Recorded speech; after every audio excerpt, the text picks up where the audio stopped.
Straight.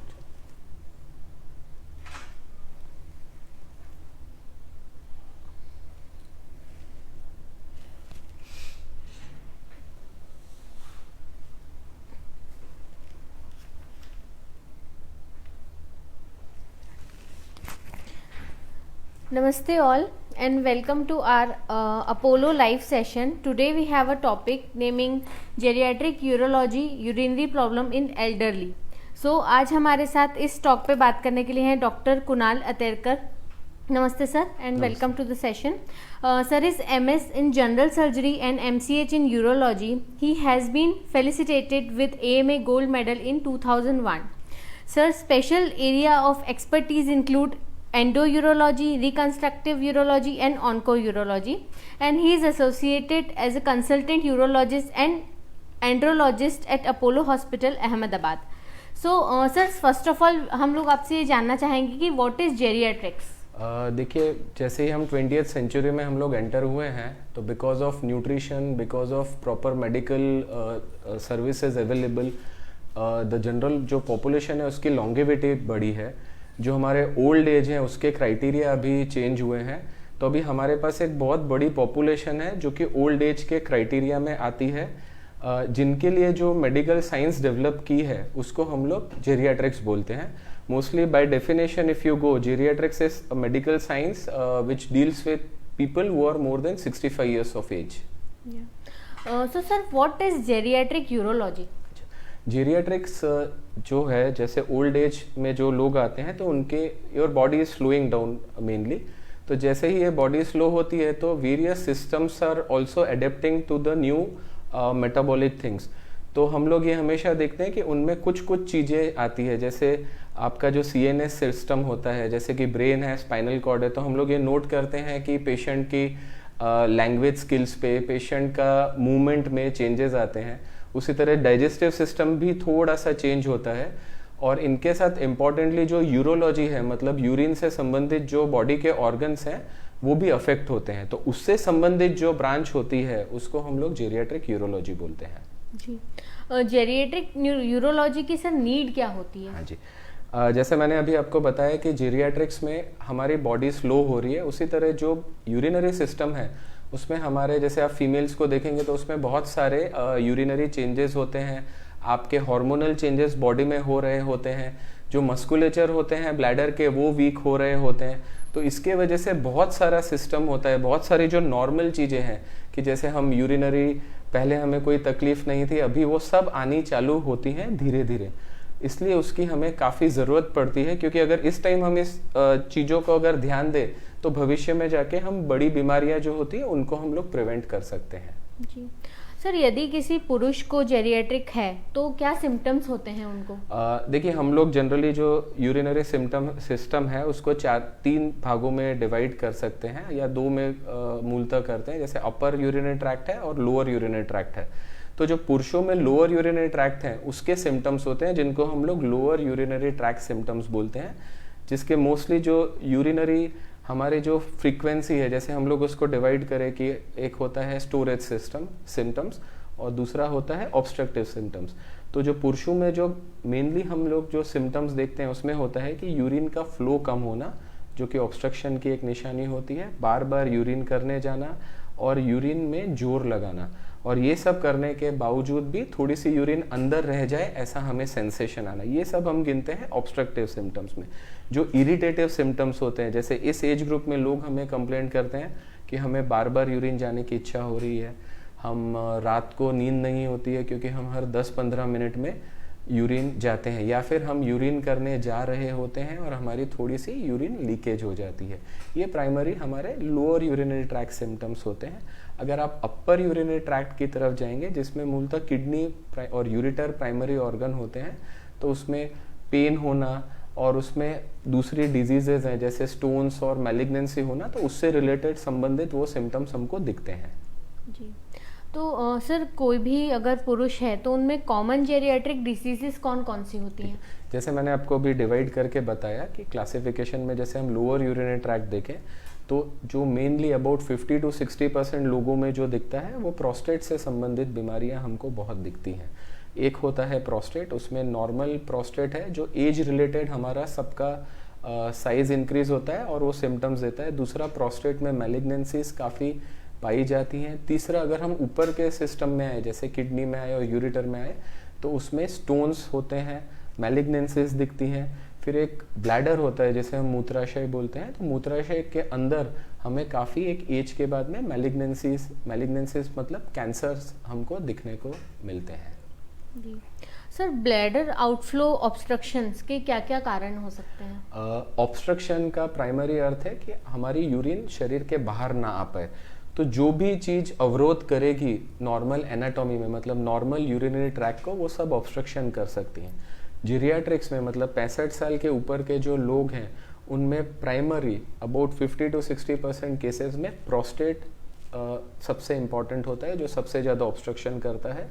Prostate एक normal गांठ होती है, नॉर्मल ऑर्गन है हमारा कि जो कि उम्र के साथ बढ़ रहा है। जैसे ही ये प्रोस्टेट बढ़ता है, ये पेशाब की जो नली होती है उसको उसके ऊपर दबाव करता है और इसके वजह से हमें ये पेशाब की तकलीफ़ें काफ़ी होती है। दूसरा, एक उम्र के बाद में हमने ये नोट किया है कि स्ट्रिक्चर यानी कि पेशाब के रास्ते का संकरा होना वो भी काफ़ी देखने को मिलता है। तीसरा होता है कि हम ऑब्स्ट्रक्शन को अगर अलग कर दें और ये देखें तो उम्र के साथ में हमारे ब्लैडर की शक्ति कम हुई है, जिसको कि हम लोग न्यूरोजेनिक ब्लैडर बोलते हैं। तो ये 3 चीज़ें जो होती है जो हमारे को ब्लैडर आउटफ्लो ऑब्स्ट्रक्शन करती हैं। जी सर, अगर किसी व्यक्ति को प्रोस्टेट डिसऑर्डर है तो हम क्या ट्रीटमेंट आप एडवाइस करते हैं? जैसे मैंने पहले बताया कि प्रोस्टेट में हम लोग जनरली 2 चीज़ों में इसको डिवाइड कर रहे हैं। एक है नॉन कैंसरस जो कि normal benign enlargement of prostate हम बोलते हैं, और दूसरा हम लोग बोलते हैं कार्सिनोमा प्रोस्टेट। तो हम इसको हमेशा क्लासिफाई करने की कोशिश करते हैं। कुछ ब्लड टेस्ट होते हैं, सोनोग्राफी होती है, एक PSA नाम का बहुत इम्पॉर्टेंट ब्लड टेस्ट होता है, जिससे हम लोग ये डिवाइड करने की कोशिश करते हैं कि ये कैंसर वाला प्रोस्टेट है कि ये मैलिग्नेंसी यानी या नॉर्मल प्रोस्टेट है। अगर प्रोस्टेट में अगर कोई कैंसर नहीं आता है, जो कि नॉर्मल प्रोस्टेट हम गिन रहे हैं, तो उसके लिए हमारे पास मिनिमल इन्वेजिव टेक्निक्स होती हैं, जैसे TURP है, लेज़र का प्रयोग करके होलेप के ऑपरेशन है, ये हम उनमें एडवाइस देते हैं। अगर मैलिग्नेंसी आती है तो उसका फिर हमें डिटेल्ड स्टेजिंग होता है बॉडी का, जिसमें कि बायोप्सी हो जाती है, बोन स्कैन होते हैं, और उसके बाद स्टेजिंग के अनुरूप कि वो कैंसर प्रोस्टेट में ही सीमित है, थोड़ा बाहर गया हुआ है या शरीर में फैला हुआ है, उसके अनुरूप फिर उसके ट्रीटमेंट हम प्लान डिवाइस करते हैं। जी सर, कौन सी यूरोलॉजी मैलिग्नेंसीज होती हैं जो कॉमन होती हैं जेरियाट्रिक मेल में? ब्लैडर से अगर हम, जैसे मैंने अभी बताया कि प्रोस्टेट मैलिग्नेंसीज बहुत कॉमन होती हैं, जनरली ये देखने को ही हमको 55-60 ईयर्स में मिलती हैं। दूसरा होता है कि जिसको हम ब्लैडर मैलिग्नेंसी बोलते हैं या CA ब्लैडर बोलते हैं, वो भी उम्र के साथ काफ़ी कॉमन है।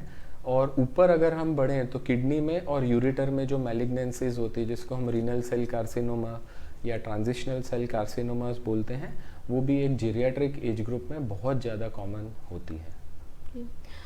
Sir, we would like to know about the common treatment algorithm for malignancies. ठीक, जैसे ही हमारे पास कोई पेशेंट आते हैं, जैसे हम बताएंगे कि जैसे मैंने पहले बताया लोअर यूरिनरी ट्रैक्ट सिम्टम्स के साथ में, प्लस जो मैलिग्नेंसीज के पेशेंट होते हैं उनको यूरिन में ब्लड आने की शिकायत होती है। जनरली पेशेंट आके हमें ये बताते हैं कि हमारे यूरिन में कभी कभी ब्लड आ जाता है। तो ये जो सिम्टम्स होते हैं, हिस्ट्री और सिम्टम का इवैल्यूएशन हमारा होता है। इवैल्यूएशन के हमारे पैरामीटर्स हैं, कुछ ब्लड टेस्ट होते हैं और कुछ रेडियोलॉजिकल इन्वेस्टिगेशंस होते हैं। तो प्राइमरी जैसे हमारे नॉर्मल CBC हैं, किडनी के लिए क्रिएटिनिन है, यूरिन के टेस्ट हैं और PSA हैं।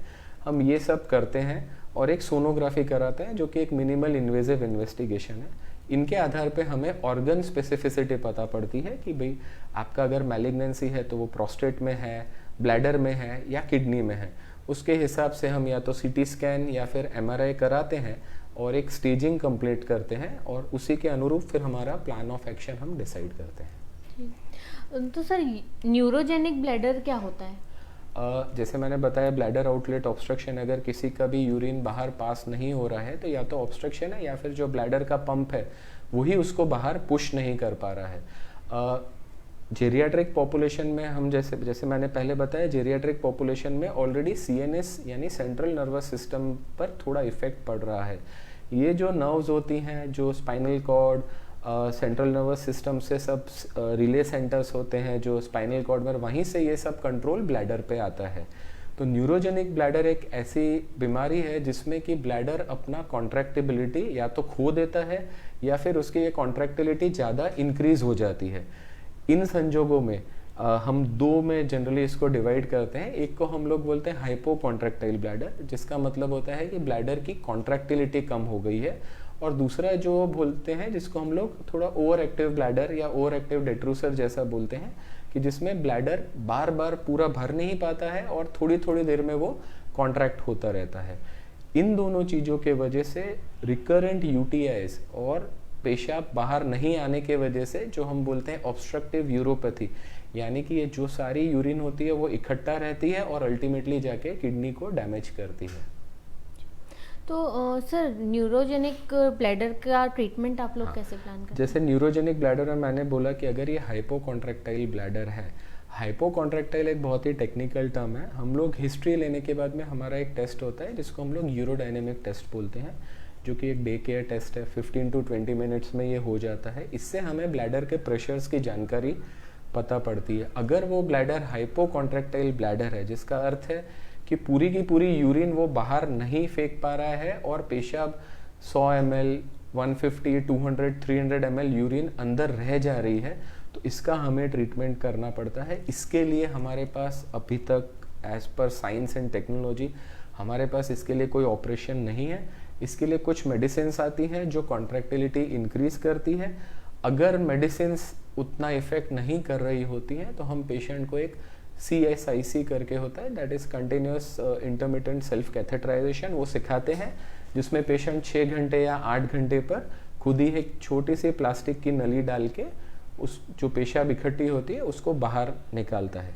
दूसरा जो मैंने बताया कि अगर पेशाब की थैली की शक्ति ज़्यादा है, अनइनिबिटेड कॉन्ट्रैक्शंस आ रहे हैं, तो इन सब का काफ़ी कारण CNS डिजीजेस भी होते हैं, जैसे कि पार्किंसोनिज्म में हम लोग ये सब देखते हैं। तो हम लोग हमेशा वो कॉज को पहले ट्रीट करते हैं, और कुछ दवाइयाँ होती हैं जो ब्लैडर को रिलैक्स करती हैं, वैसी दवाइयाँ हम उनको स्टार्ट करते हैं। जी सर, पुरुषों में कैसी तकलीफ होती है और क्या ट्रीटमेंट होता है, ये आपने हमें बताया। अब हम महिलाओं के बारे में जानना चाहेंगे कि महिलाओं में जेरिएट्रिक प्रॉब्लम्स क्या होती हैं। देखिए, महिलाओं में क्या हो रहा है कि आप 40, 45 या 50 साल तक महिलाएं उसके बाद मीनोपॉजल स्टेट में जाती है, जिसमें शरीर में हार्मोन, एस्ट्रोजन सब कुछ कम होता है। साथ में जो महिलाओं में सपोर्ट्स ऑफ यूट्रस जो हम बोलते हैं, कि जिसके वजह से हमारे सारे ऑर्गन्स एब्डोमिनल कैविटी में सपोर्ट होते हैं, वो सब रिलैक्स होते हैं। तो उसके वजह से जो महिलाओं में हम ज़्यादा चीज़ें देखते हैं कि हार्मोन के अभाव में महिलाओं की जो पेशाब की नली होती है उसमें सिकुड़न आती है, जिसे कि हम लोग यूरेथ्रल स्ट्रिक्चर बोलते हैं।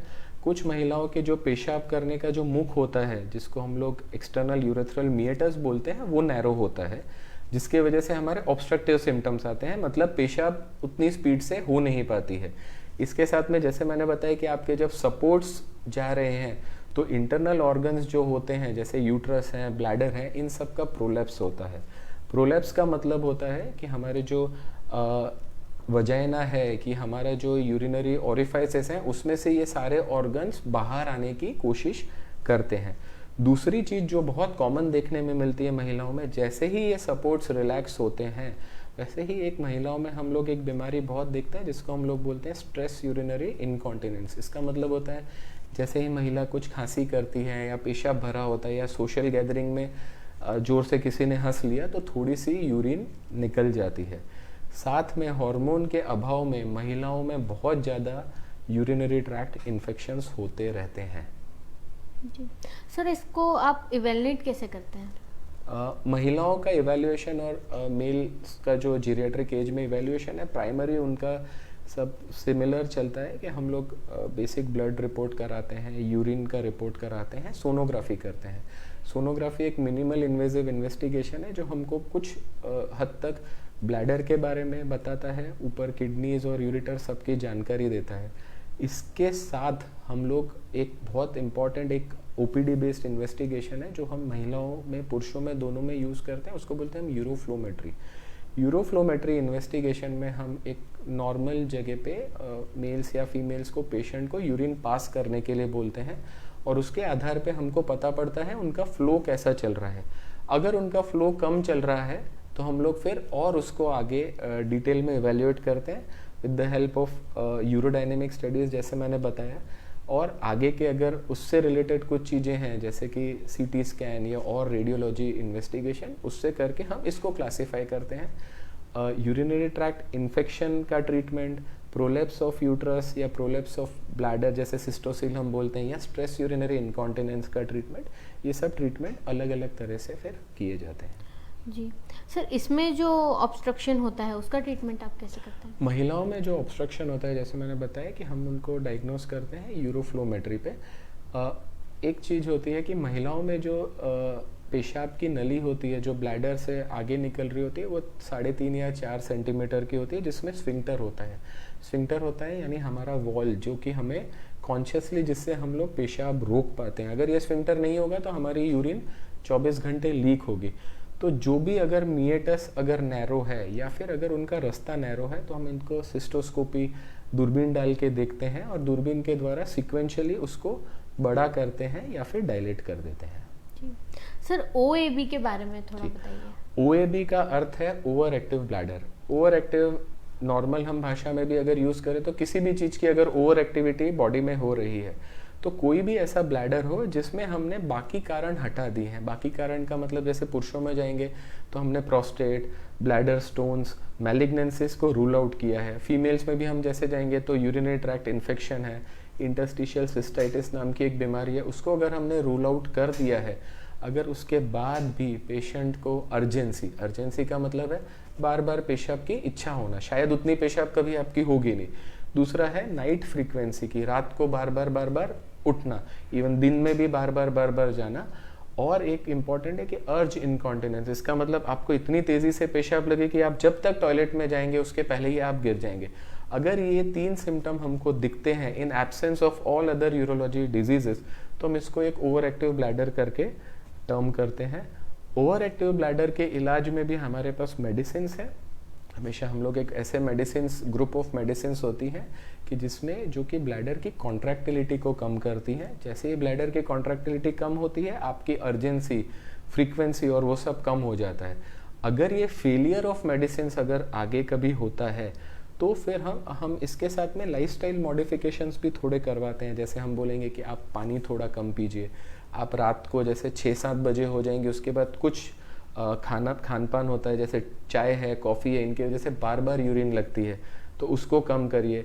आप डबल वॉइडिंग करिए। डबल वॉइडिंग का मतलब होता है कि आप एक बार यूरिन पास करके आए हैं तो 5 मिनट बाद खुद जाइए। और एक होता है जिसे हम बोलते हैं टाइम वॉइडिंग, कि आप ऐसा सोच लीजिए कि 1-1.5 घंटे में हम यूरिन पास करने जाएंगे। ये जो चीज़ें होती है lifestyle modification and behaviour therapy plus medicine, ये दोनों चीज़ें साथ में चलती हैं। अगर इनका रिजल्ट नहीं आता तो फिर हम ऑपरेशंस के लिए जाते हैं, जिसमें कि बहुत इंपॉर्टेंट है बोटॉक्स इंजेक्शंस आते हैं जिनका इफ़ेक्ट बहुत अच्छा है। डे केयर प्रोसीजर होता है।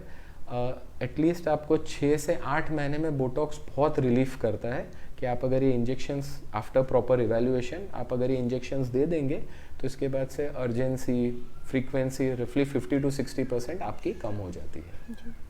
तो सर, हम अपने आप को प्रोटेक्ट कैसे करें इन सब चीज़ों से? देखिए, हम एज से अपने आप को प्रोटेक्ट नहीं कर सकते हैं। 65-70 हम लोग होने ही हैं।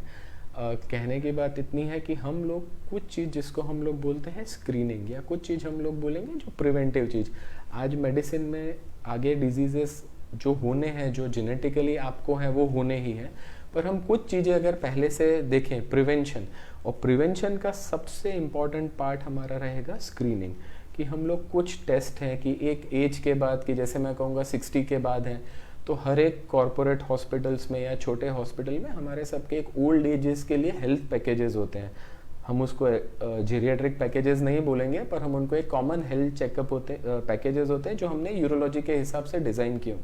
सबको यही एडवाइस दूंगा कि अगर आपको जो मैंने जैसे सिम्टम बताए हैं, जैसे लोअर यूरिनरी ट्रैक्ट सिम्टम्स हैं, तो आप ज़रूर एक यूरोलॉजिस्ट को मिलना है आपको, और ये बेसिक सारे टेस्ट कर लेने हैं, ताकि कुछ चीज़ें जो आपको भविष्य में बेड रिडन कर सकती हैं या फिर हमारे एज के हिसाब से हमारे जो इंटरवेंशन की चीज़ें हैं वो कम होती है, क्योंकि एक एज के बाद आपके ऑपरेशंस में रिस्क बढ़ जाती हैं। तो हम ये सब चीज़ें पहले से करें तो हम उसको डायग्नोस करके मेडिसिन या फिर लाइफस्टाइल मॉडिफिकेशन के लेवल पे उसको हम लोग सेटल कर सकते हैं।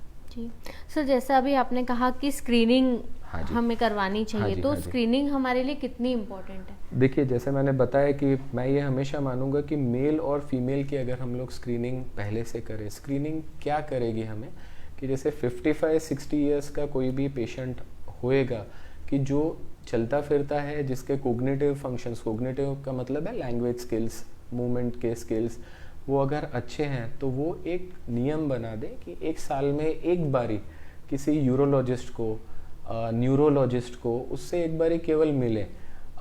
अगर आपको सिम्टम्स नहीं हैं तो भी, सिम्टम्स है तो मिलना ही है, अगर सिम्टम्स नहीं है तो आप मिले। तो जैसे अगर आप पुरुषों में स्क्रीनिंग का देखेंगे तो पुरुषों में प्रोस्टेट का कैंसर, ब्लैडर का कैंसर, स्टोन्स, ये बहुत ज़्यादा कॉमन है। तो अगर आपके ये लोअर यूरिनरी ट्रैक सिम्टम्स जैसे आ रहे हैं तो आप अगर यूरोलॉजिस्ट से मिलेंगे तो आपको एक बेसिक यूरोफ्लोमेट्री कराएंगे, ब्लड के टेस्ट करेंगे, यूएसजी करेंगे उसमें हम, और एक बहुत इंपॉर्टेंट मैंने बताया जैसे पीएसए करेंगे। तो इन सब चीज़ों के वजह से हम लोग आइडेंटिफाई कर पाएंगे कि भविष्य में जाके आपको क्या तकलीफ होने वाली है। क्योंकि मैं हमेशा ये मानता हूँ कि 65 आज के टाइम में 65-75 तक हमारे पास ऑपरेटिव इंटरवेंशंस हैं। जैसे ही आप 75-80 आप जाते हैं तो आपका कार्डियक सिस्टम कंप्रोमाइज़ हो रहा है, तो आपके एनेस्थीसिया के रिस्क बढ़ते हैं। दूसरा फिर एक हमारा ओपिनियन ये भी हो जाता है कि when you are 85 years old तो आपका हम पेलिएटिव केयर ज़्यादा करें, क्योंकि the risk is quite high than treating, I mean when you treat the disease the risk will be quite high. तो उन सब चीज़ों से बचने के लिए कि जब आप फिट हैं तो आप 65-70 में अगर भगवान न करे कोई आपको ऑपरेशन आएगा तो उसके रिजल्ट बहुत अच्छे मिलेंगे। फीमेल्स में हम लोग जो देखते हैं रिपीटेड यूरिनरी ट्रैक्ट इन्फेक्शंस होते रहते हैं, तो इसके लिए थोड़ी प्रॉपर हाइजीन रखा जाए। हार्मोनल के क्रीम्स आते हैं, हार्मोन्स के जैसे इस्ट्रोजन क्रीम होता है, वो थोड़ा हमें अप्लाई किया जाए। और दोनों स्क्रीनिंग का प्रोसीजर ये है कि आप अपने बॉडी के प्रति खुद जागरूक रहें, आप खुद देखें। कई बार ऐसा होता है कि हमारे पास पेशेंट आते हैं और वो बोलते हैं कि ये तो मेरे को 10 साल से पेशाब पतली हो रही है, पर हम ये मान के चले होते हैं कि जैसे हमारे बाल सफ़ेद हो रहे हैं वैसे ही उम्र की वजह से पेशाब भी पतली हो रही है। ऐसा बिल्कुल नहीं करना है। अगर मैंने जो ये सिम्टम्स बताए हैं पुरुषों में या फीमेल में अगर आपको कभी भी लगे तो आप एक डॉक्टर को, भले ही वो फैमिली फिजिशियन हो या यूरोलॉजिस्ट हो, उसको कंसल्ट करें। तो हम बहुत सारी चीज़ें जो भविष्य में बहुत सीरियस हो सकती है, हम उनको बहुत पहले के लेवल पे कंट्रोल कर सकते हैं। जी, तो सर ने हमें जेरिएट्रिक यूरोलॉजी के बारे में बहुत महत्वपूर्ण जानकारी दी, जिसके लिए हम सर को थैंक यू बोलना चाहेंगे। एंड सर, आपको ऐसी कोई भी तकलीफ लगती है तो आप डॉक्टर कुणाल अतेरकर सर हमारे साथ अपोलो हॉस्पिटल अहमदाबाद में अवेलेबल होते हैं। अगर आपको ऐसी कोई भी समस्या है तो आप आके सर से कंसल्ट कर सकते हैं। आप आस्क अपोलो की हमारी वेबसाइट पे विजिट कर सकते हैं, या आप हमारे हेल्पलाइन नंबर 7698815003 पे कॉल करके अपॉइंटमेंट भी बुक करवा सकते हैं और परामर्श के लिए, हेल्प के लिए बोल भी सकते हैं। Thank you sir. Thank you.